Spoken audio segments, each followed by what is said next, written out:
அடுத்ததாக எங்களது அன்பிற்கினி அண்ணன் ஆண்டனி என்ற கதாபாத்திரத்தில் பின்னி இருக்கிற எங்களது அன்பு அண்ணன் வெற்றி குமரன் அவர்களை பேச அழைக்கிறேன். அரங்கில் அமர்ந்திருக்கிற ஊடகவியலாளர்கள், திரைத்துறை சேர்ந்த நண்பர்கள் அனைவருக்கும் வணக்கம். இந்த படத்தினுடைய தயாரிப்பாளர் நான் சுரேஷ் காமாட்சி அவர்கள் நிறையா பாடல் வெளியீடுகள், ட்ரையல் வெளியீடுலாம் இந்த இதே அரங்கத்தில் நடத்தியிருக்கோம். அண்ணன் சுரேஷ் காமாட்சி அவர்கள் எப்படி தயாரிப்பாளர் ஆனாங்க அப்படின்னா, அது ஒரு சுவாரஸ்யமான கதை. எங்கள் அண்ணன் ஒருத்தர் இருந்தார். அவர் இயக்குனர் அப்பா மணிவண்ணன் அவர்களுக்கு ஒரு 50வது படத்தை எப்படியாவது தயாரிச்சுன்னு முடிவு பண்ணார். முடிவு பண்ணிட்டு அவருடைய தம்பிகளாகி எங்கள்கிட்ட ஒரு 4 பேரை தேர்ந்தெடுத்து, நீங்கள் 4 பேர் ஆளுக்கு ஒரு 50 லட்ச ரூபா போடுங்க, நாகராஜ சோழன் ஒரு படம் எடுத்துருவோம் அப்படின்னாரு. அதில் நான் ஒரு தம்பி, அண்ணன் சுரேஷ் காமாட்சி ஒரு தம்பி. ஆனால் அது காலப்போக்கில் அண்ணன் சுரேஷ் காமாட்சி அவர்களே தனியாக தயாரிக்கிற அளவுக்கு ஆயிடுச்சு. அதுதான் அவருடைய முதல் படம். அப்படி தான் திரைத்துறைக்குள்ளே வந்தார். ஏற்கனவே நீண்ட ஒரு 20 ஆண்டுகளுக்கு முன்னாடி உதவி இயக்குனராக வேலை பார்த்துட்டு இருந்துட்டு, அது பிறகு மலேசியா போய் அங்கே போய் தொழில் பண்ணி வேலை பார்த்து ஓரளவு சம்பாதிச்சுட்டு திரும்ப பிறகு ஒரு தயாரிப்பாளராக தான் உள்ளே வந்தார். அப்படி ஆரம்பித்த பயணம் அவருடைய இப்போ பேசும்போதெல்லாம் சொன்னாங்க இல்லையா, அவருக்கு அப்படியே தம்பி கூட சொன்னார், ஒரு பட்டம் அப்படியே கையில் உட்காருது, நல்ல திரைப்படங்கள் அவர் கையில் உட்காரும் அப்படின்னு சொன்னார் இல்லையா. அதுக்கு காரணம் அவருடைய ரசிப்புத்தன்மை. மிகச்சிறப்பான ஒரு ரசிகர். எப்போவுமே ஒரு மிகச்சிறந்த ரசிகன் தான் மிகச்சிறந்த கலைஞனாக இருக்க முடியும், மிகச்சிறந்த தயாரிப்பாளர் இருக்க முடியும்.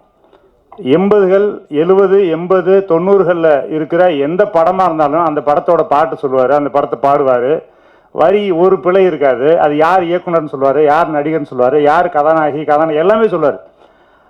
அந்த திரைப்படத்தை அவ்வளவு தூரம் ஒரு ரசிக்கக்கூடிய ஒரு மாபெரும் ரசிகன். அதனால தான் அவரால் இது எடுக்க முடியுது. தம்பி இங்கே முன்னாடி பேசின தம்பி சொல்லும்போது எப்படி இந்த கதையெல்லாம் தேர்ந்தெடுக்கிறாருன்னு தெரியல, அவ்வளோ ஆச்சரியமாக இருக்கும், அதே நேரத்துக்கு பயமாகவும் இருக்கும் அப்படின்னு சொல்லுவார்.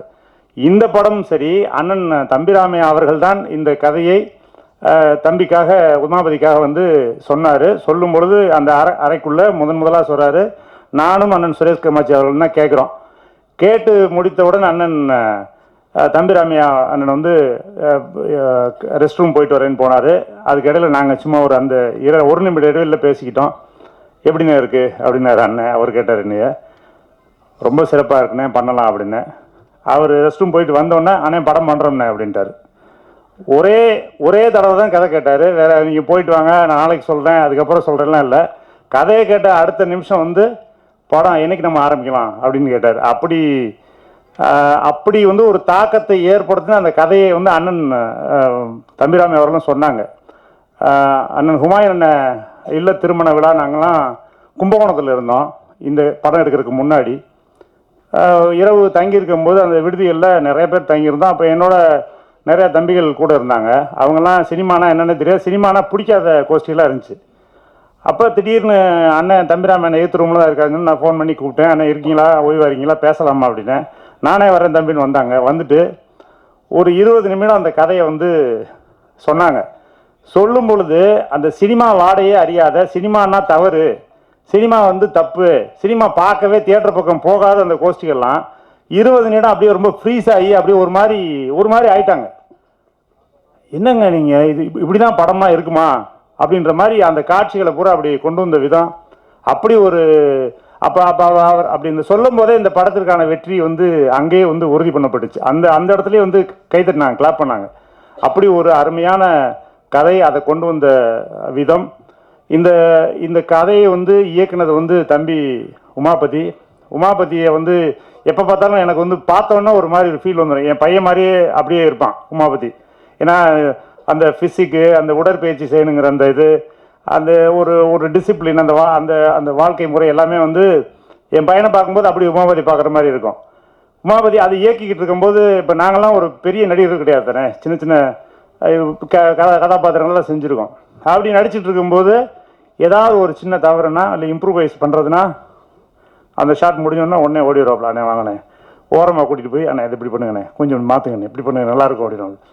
அந்த மாதிரி ஒரு யாரையும் மனம் நோக விடாமல், மற்றவங்களுக்கு முன்னாடி சொல்ல அவங்க தான் சங்கடப்பட்டுருவாங்கன்னு சொல்லிட்டு பார்த்து பார்த்து ஒரு அழகா அதை வந்து ஒரு சிற்பி போல செதுக்கிறதுல தம்பி உமாவை பார்த்து நான் பிரமிச்சிருக்கேன். ரொம்ப சிறப்பாக வந்திருக்கு. நான் படத்தை பார்த்துட்டேன். ரொம்ப அருமையான ஒரு பயங்கரமான ஒரு என்டர்டெயின்மெண்ட்டு. ஒரு படம் முடிஞ்சு நீங்கள் வெளியே வரும்போது ஒரு கனத்த இதயத்தோட ஒரு முழு திருப்தியோட எல்லா ஆடியன்ஸ் வெளியே வருவாங்க. அப்படி ஒரு திரைப்படத்தை கொடுத்த அண்ணன் தம்பிராமி அவர்களுக்கும், அதை இயக்கிய அன்பு தம்பி உமாபதி அவர்களுக்கும், தயாரித்த அண்ணன் சுரேஷ் காமாட்சி அவர்களுக்கும் என்னுடைய வாழ்த்துக்களும் நன்றி. அனைத்து நண்பர்களுக்கும் என்னுடைய வாழ்த்து. மகிழ்ச்சி.